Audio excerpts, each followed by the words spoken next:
Guys, ये wifi calling क्या है? नहीं, मैं व्हाट्सएप कॉल की बात नहीं कर रहा हूं, बल्कि मैं रेगुलर सिम कॉल की बात कर रहा हूं, जिसको भी आजकल आप वाईफाई से कर सकते हो। अब क्या है इसके फायदे, मैं आपको बताता हूं। सबसे पहले तो वाईफाई कॉलिंग को हम लोग वॉइस ओवर वाईफाई कॉलिंग भी कहते हैं, जिसके लिए आपको एक बहुत अच्छा सा ब्रॉडबैंड कनेक्शन चाहिए, एक इंटरनेट कनेक्शन चाहिए। इंडिया में इसे जियो ने और एयरटेल ने लॉन्च किया है। अब इसके फायदे क्या हैं, जरा ध्यान से सुनिएगा।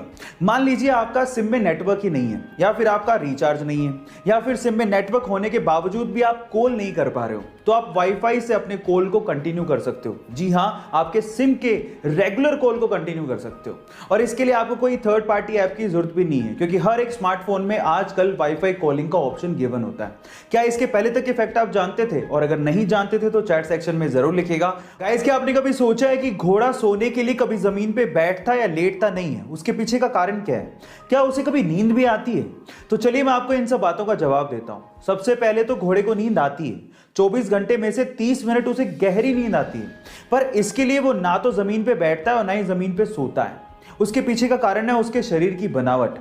कल को गलती से वो जमीन पे सोने के लिए बैठ या लेट भी जाए, तो उसके शरीर का सारा भार उसकी गर्दन पे या पेट के बीच में आ जाता है, जिसकी वजह से उसके ब्रीदिंग सिस्टम पे दबाव पड़ने लगता है, और जिसकी वजह से उसका दम घुटने लगता है, उसे ढंग से सांस नहीं ली जाती और वो तुरंत खड़ा हो जाता है। यही कारण है जिसकी वजह से घोड़ा कभी भी सोने के लिए ना तो जमीन पे बैठता है और ना ही जमीन पे लेटता है। क्या इसके पहले तक इफेक्ट आपको पता था? और अगर नहीं पता था तो चैट सेक्शन में जरूर लिखिएगा। और ऐसे अमेजिंग वीडियोस के लिए YouTube पे हमारे चैनल को सब्सक्राइब कर लीजिएगा, और अगर आप इंस्टाग्राम पे देख रहे हैं तो मुझे फॉलो करना मत भूलिएगा। मिलते हैं अगली वीडियो में।